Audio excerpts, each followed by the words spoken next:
Good morning student. Today topic is reproductive system. Reproductive system में reproduction की क्यों ज़रूरत पड़ती है?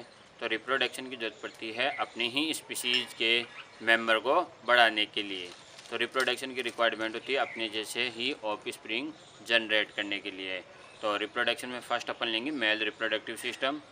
मेल रिप्रोडक्टिव सिस्टम में आ रहा है पहले रिप्रोडक्शन के बारे में इंट्रोडक्शन। तो reproduction is the production of the young one by the organism. किसी भी ऑर्गेनिज्म के द्वारा अपना जैसा ही ऑर्गेनिज्म को रिप्रोड्यूस करने को रिप्रोडक्शन की रिक्वायरमेंट होती है। Human are the sexual reproduction. Human में जो रिप्रोडक्शन होता है वो सेक्सुअल रिप्रोडक्शन होता है। सेक्सुअल का मतलब हो गया कि इसमें दो लिविंग ऑर्गेनिज्म की ज़रूरत पड़ती है। और एसेक्सुअल में तो क्या होता है, जैसे प्लांट वगैरह में होता है तो वेजिटेटिव प्रोपोगेशन वगैरह टहनी काट करके लगा देते हैं तो उससे नया प्लांट ग्रो कर जाता है। लेकिन सेक्सुअल में दो ऑर्गेनिज्म की रिक्वायरमेंट होती है, एक मेल और female.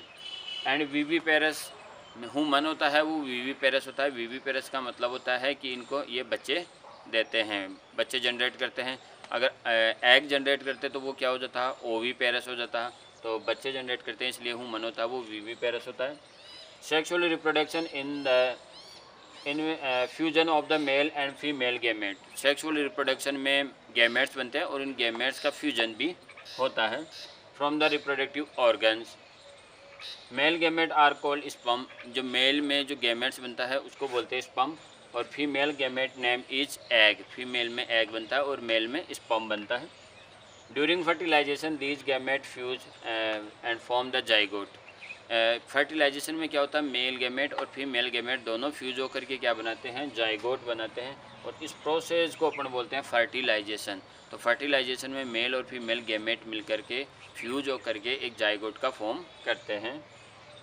In human being the reproductive phase start after puberty. Human में जो रिप्रोडक्टिव फेज होती है वो आफ्टर प्यूबर्टी होती है। प्यूबर्टी की एज अलग अलग होती है। मेल में आफ्टर द 12 ईयर होता है, फीमेल में आफ्टर 11 ईयर होता है। प्यूबर्टी के बाद होगा। फर्स्ट अपन लेते हैं male reproductive organ. Male reproductive में प्राइमरी रिप्रोडक्टिव ऑर्गन। प्राइमरी जो प्राइमरी रिप्रोडक्टिव ऑर्गन होता है वो उसको बोलते हैं जिसमें स्पर्म का फॉर्मेशन करने वाला होता है। इस स्पर्म वगैरह का जो फॉर्मेशन करेगा वो हो जाएगा। तो मेल में जो स्पर्म का फॉर्मेशन करता है वो करता है टेस्टिस। तो टेस्टिस क्या हो जाएगा, प्राइमरी सेक्स ऑर्गन हो जाएगा। और गैमेट को जो ले जाने का काम करेगा वो सब सेकेंडरी में आते हैं। तो प्राइमरी सेक्स ऑर्गन में वो आते हैं जो गैमेट्स का फॉर्मेशन करते हैं। जैसे फीमेल में तो गैमेट का फॉर्मेशन जो एग है वो ओवेरी में होगा। तो फीमेल में तो प्राइमरी सेक्स ऑर्गन क्या हो जाएगा, ओवेरी हो जाएगा।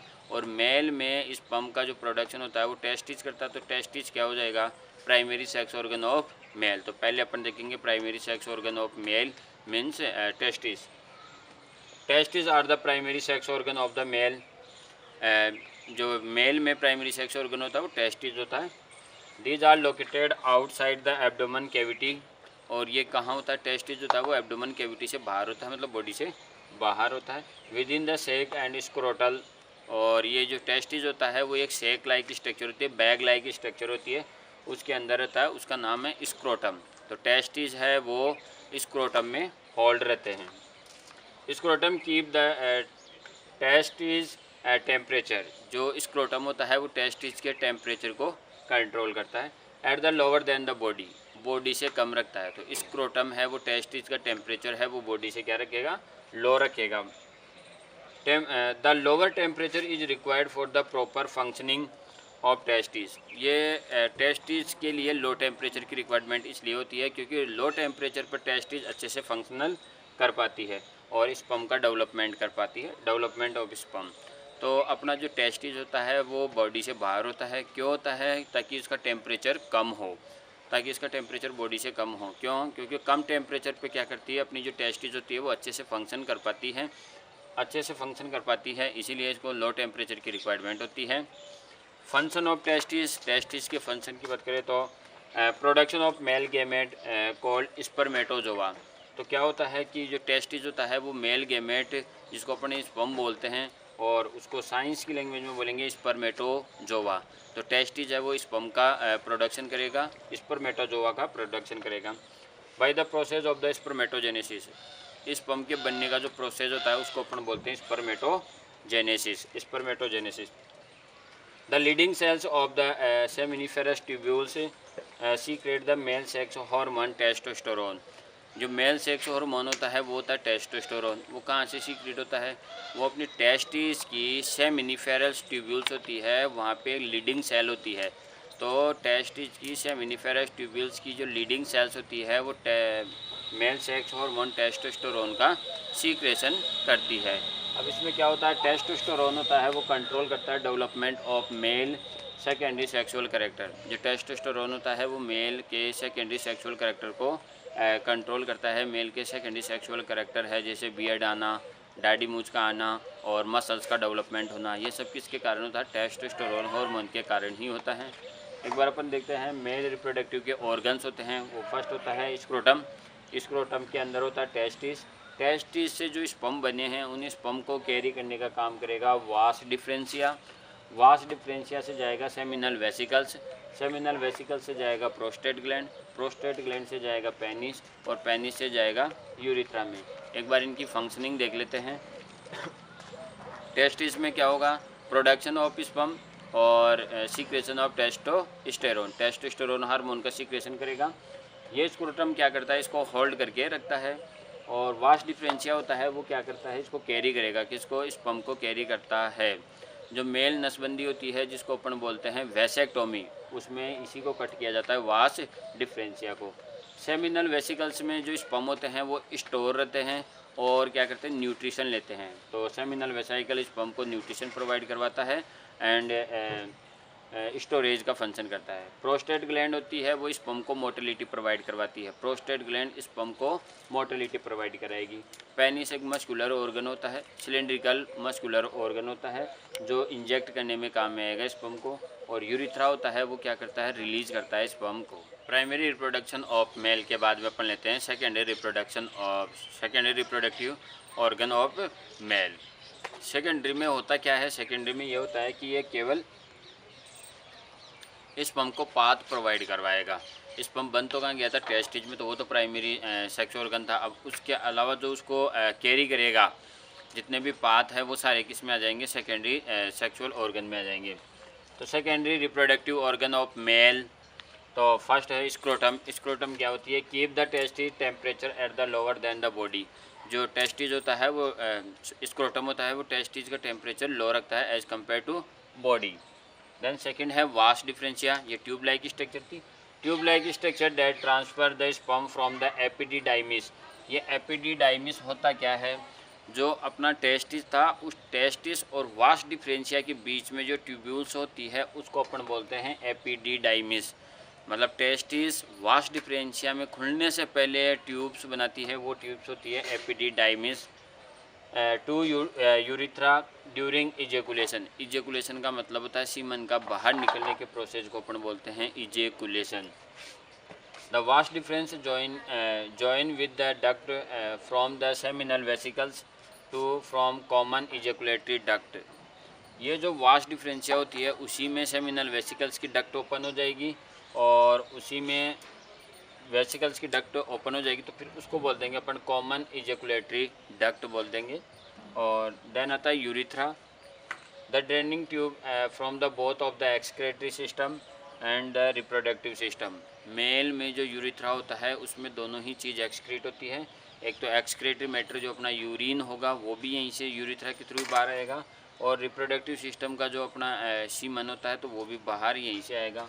तो यूरिथ्रा कॉमन पाथ होता है किसके लिए? सीमन एंड यूरिन के लिए। The urethra receive the duct of the prostate gland. इसमें प्रोस्टेट ग्लैंड की ओपनिंग भी होगी। और काउपर ग्लैंड, ये काउपर ग्लैंड कहाँ होती है? जो प्रोस्टेट था, प्रोस्टेट के और पेनिस के बीच में होती है ये ग्लैंड काउपर ग्लैंड, जो क्या करती है? पेनिस को लुब्रिकेशन प्रोवाइड करवाती है and the passes through the penis. Then आता है penis, it is a copulatory organ. Copulatory organ का मतलब होता है ये सेक्स में हेल्प करता है। Made up the special erectile spongy tissue, ये इरेक्टाइल स्पॉन्जी टिश्यू से मिलकर बना होता है। Which when the fill with blood causes the erection. Erection का मतलब होता है कि एक्साइटेड स्टेट में ये किससे भर जाता है, ब्लड से भर जाता है, इसीलिए तो ये इरेक्ट होता है। It facilitate the insemination, insemination का मतलब होता है कि सीमन को रिलीज करना कहाँ, वेजाइना के अंदर, उस प्रोसेस को अपन बोलते हैं इंसेमिनेशन बोलते हैं। देन आता है ये पेनिस कैसा होता है, द कॉन शेप, ये कॉन शेप होता है।